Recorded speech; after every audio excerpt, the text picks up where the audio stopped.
Ya estamos acá con nuestro análisis de lunes, un día en especial. Roberto Munita, analista político y director de Administración Pública de la Universidad Andrés Bello. ¿Qué tal, Roberto? ¿Cómo estás? Muy buenos días. Buenos días y con sueño, igual que tú, me imagino. Sí, con sueño, pero a mí me gustan las elecciones, sí, me encantan. Por eso uno se gasta, yo me quedé hasta la 1:30, sí, revisando resultados, revisando si hay en cambio. También, po. Oye, y acá tempranito estamos con más sueño que vecino baterista. Oye, un dato, un dato. Si uno suma los votos de Kast, sé que no son sumables, pero frente a Jara me parece más plausible sumarlos porque hay una comunista al frente que eso aglutina. Kast, Kaiser y Matei suman 50.33%.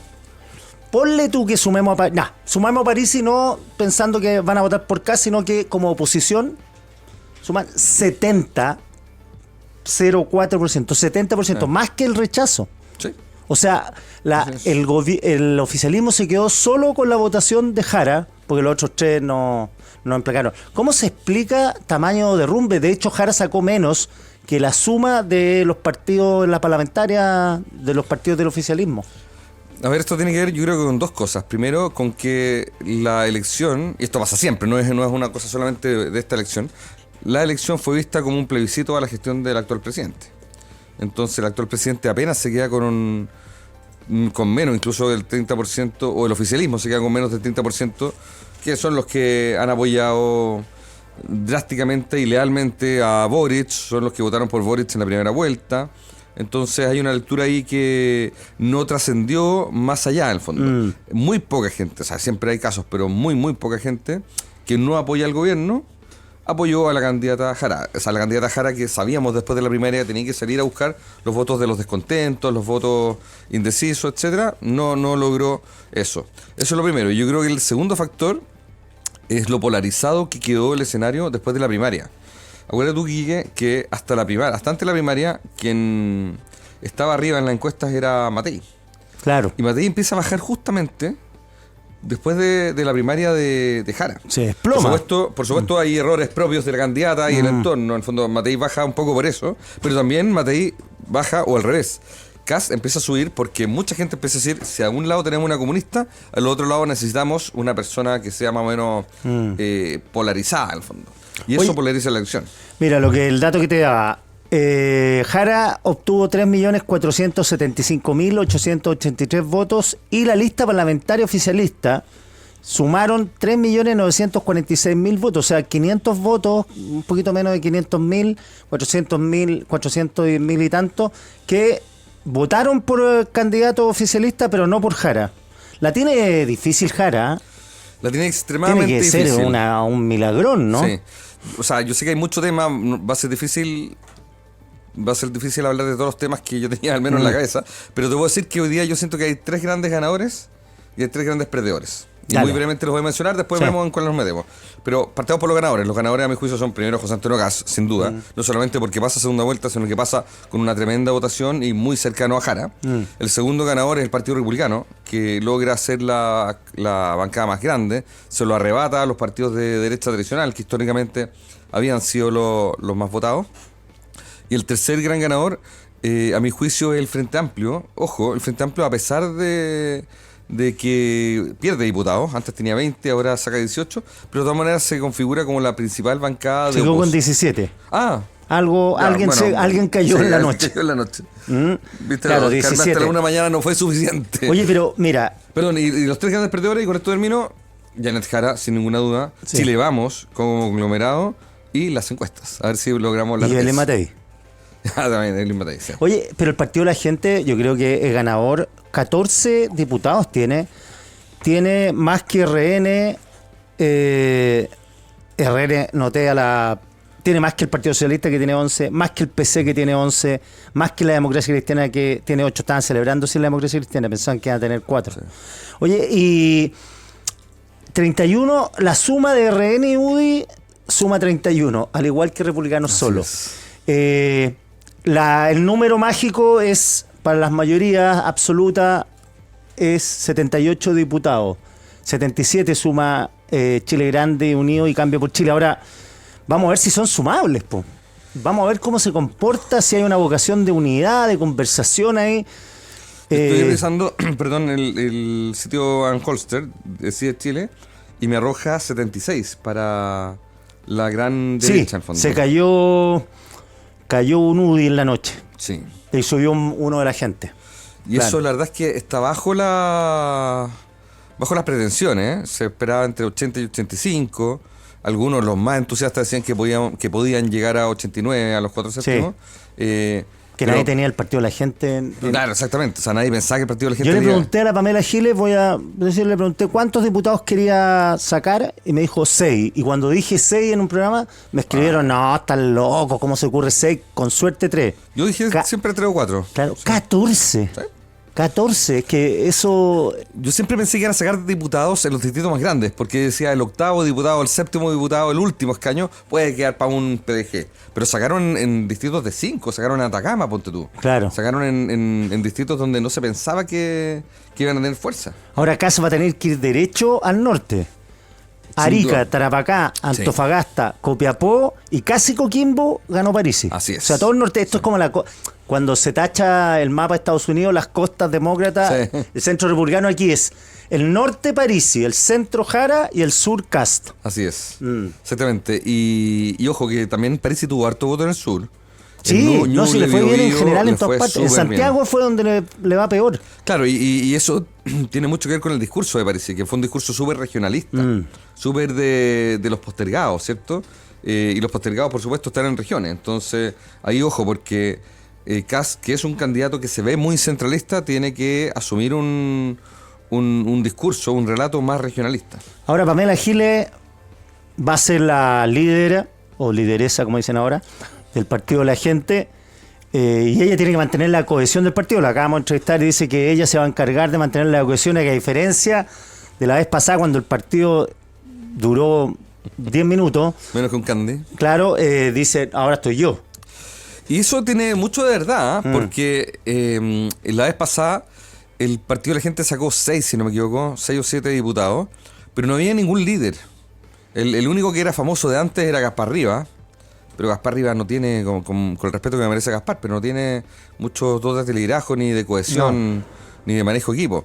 Y todos empezaron a optar por la propia. De hecho, tanto es así que después uno se fue al Partido Radical, otro se fue al Social Cristiano, otro se fue al Partido Demócrata. Se terminó miembro de la coalición gobernante. Claro, entonces o sea, tampoco es que todos se hayan ido a una sola bancada, no actuaron nunca como bloque. No. Sino que eran gente que no se conocía entre sí y que tenían muy poco en común. Ahora, ese riesgo también está hoy día.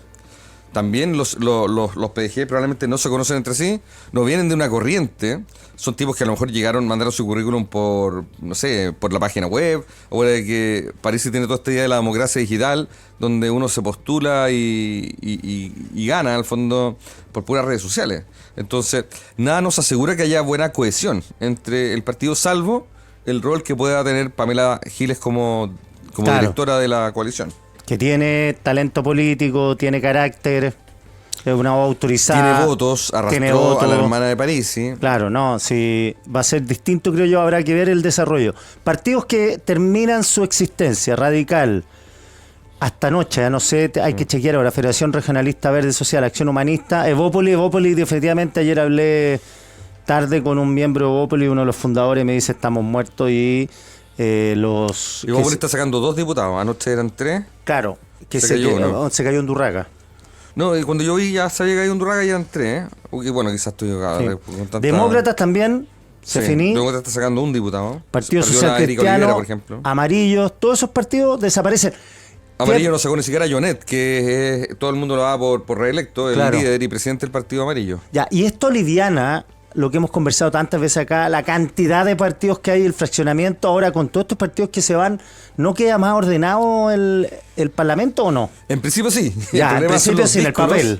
Son los discos que empiezan después a formar otros partidos o a reencantarse en el fondo, claro. y a reestructurar partidos. Porque ahora hay muchos partidos que ya existen o están en proceso de formación.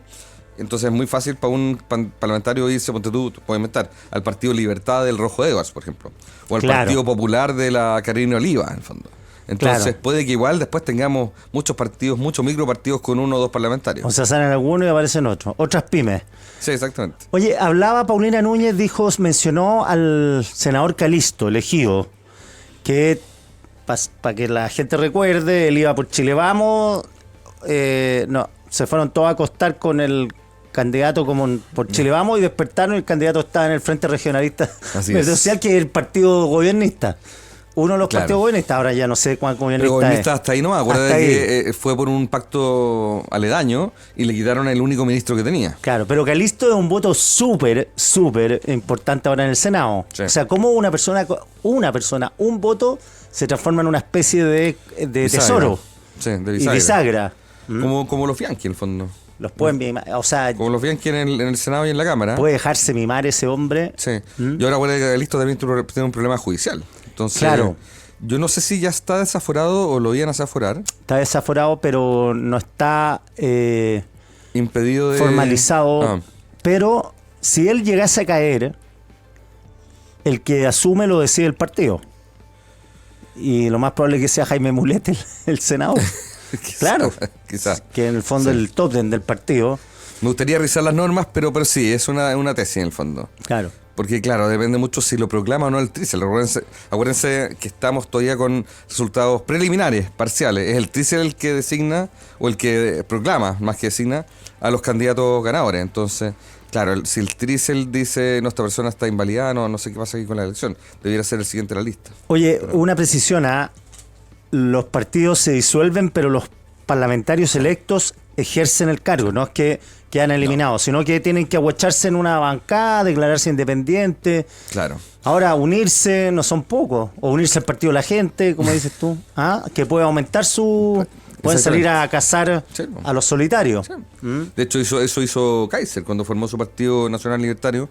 Llegó a tener 5 diputados porque empezó a atraerse a muchos ex republicanos, no sé. Y los demócratas lo mismo. La Arica Olivera, como decía antes, salió electa como RN y terminó siendo demócrata. Entonces, claro, hay parlamentarios que ahora pueden quedar como independientes. Pueden armar una bancada de independientes, creo que se exige 4 independientes, si no me equivoco, para armar una bancada, o pueden meterse a alguna bancada de partido. ¿Ya? Oye, Matei, derrota estrepitosa, sí. No esperaba un mazazo, Sí, yo creo que nadie esperaba ese nivel, ese guarismo. Claro, claramente ya habían indicios en las últimas semanas que esto no remontaba. Siempre estaba la esperanza por parte del comando y por parte de Chile Vamos de que esto se podía remontar, que había un voto oculto. Esto lo hablamos muchas veces acá, Kike, ¿te acordáis? Que yo decía, hay un 30% de indecisos que no sabemos cómo van a votar, ¿ya? Y algo de razón teníamos, en el fondo. Y por eso yo mencionaba que también hay algo de derrota en las encuestas también. Porque los indecisos efectivamente no se comportaron como transversalmente. Los indecisos fueron mayoritariamente a Parisi y al PDG. Eso no lo vimos venir. En el fondo, las encuestas nunca vieron a Parisi tan arriba. Y efectivamente ese voto oculto que Matei esperaba conquistar de gente desideologizada, la verdad es que no hubo forma de conquistarla. Así se explica la sorpresa Parisi, ¿no? El voto de urna, al fondo, el voto de los indecisos, el voto desideologizado, que era un poco la apuesta de Matei, en el fondo, de hablar de la unidad, de tener gente de centro izquierda detrás, etcétera. Pero el 12% de Matei al final lo que explica es el votante tradicional de los 5 partidos. Yo veía los de RN, UDI, Evópolis, Demócrata y Amarillo, en el fondo. Los resultados de Matei en todas las comunas bajísimos. Fíjate que un dato, en Ñuñoa, Parisi 3%, Jara 36% y Matei 27%. Digo Ñuñoa, Matei le fue bien en Vitacura, en Ñuñoa, pero en el sur 5%. Sí, o sea, sí. Kaiser le pasó por arriba. No, se la comieron los partidos. Y también el trama que tiene hoy día Chile Vamos, el trama que tienen RN, la UDI, que... O sea, mira, fíjate tú, en Ñuñoa hay alcalde de Chile Vamos, Vitacura hay alcalde de Chile Vamos, en el fondo.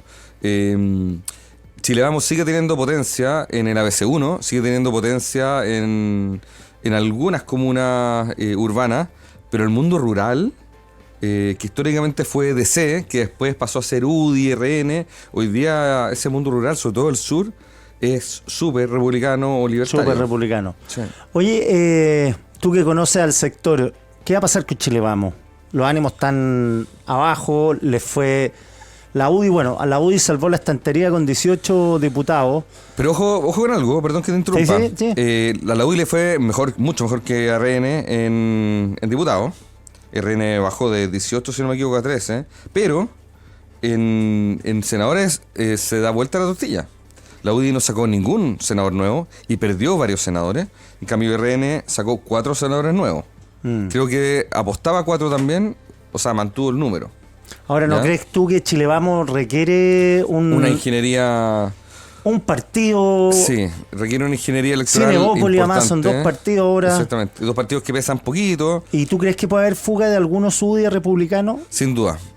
Yo creo que la UDI la tiene muy pesada, no tanto a nivel de parlamentarios, porque los candidatos, los líderes que querían ir por republicanos ya lo consiguieron en el fondo. Y de hecho varios salieron electos. Hay muchos republicanos electos que antes fueron candidatos por RN y por la UDI, o sea, por los 2 partidos. Entonces los que querían irse ya abandonaron el barco. Los que salieron electos yo creo que tienen una misión y una idea un poco más chilevamista y quizás más piñerista en el fondo. Es gente que en general trabajó con Piñera. Yo creo que no va por ahí, pero sí va, yo creo, por el dirigente de base. Yo creo mucho dirigente de base de la UDI dice, oye, estoy apostando al caballo equivocado. Equivocado, exactamente.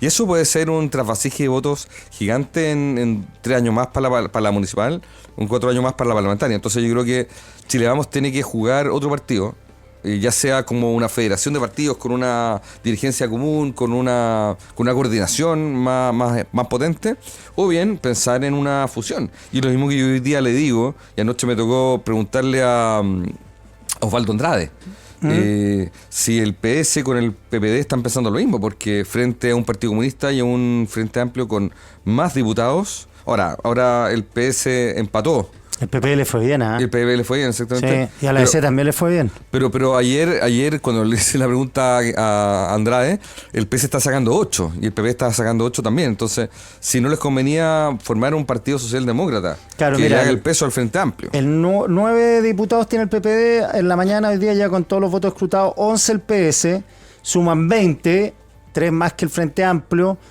Y la vieja concertación, si le agregamos los 8 de los demócratas cristianos... Y los dos radicales. Los 2 radicales es más potente que el Frente Amplio y el Partido Comunista. Pero si es que se unen. Es un poco lo mismo que le pasa a Chile Vamos, en el fondo. Claro. Si Chile Vamos, si los 13 RN, 18 UDI, 2 Evópolis y un demócrata se unen, al menos le compiten en fuerza a los republicanos, pero tienen que estar unidos o al menos coordinados. Claro, por lo pronto los 2 Evópolis podrían sumarse a RN, obviamente que si lo estiman conveniente, y ya RN ya tiene 15 y no es tanta la debacle.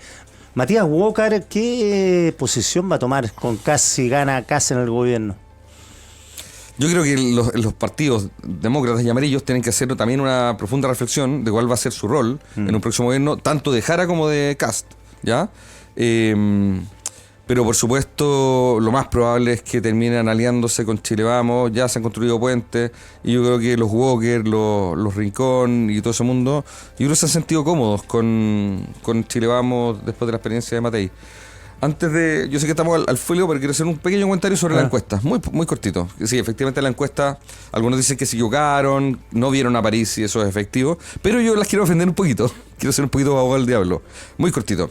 Porque fíjense que no tuviéramos encuestas, no tuviéramos nada. Podríamos haber pensado que Meo, Artés, Mike Nichols estaban por arriba en las nubes, ¿ya? Y en eso la encuesta sí nos dieron una luz. Sí.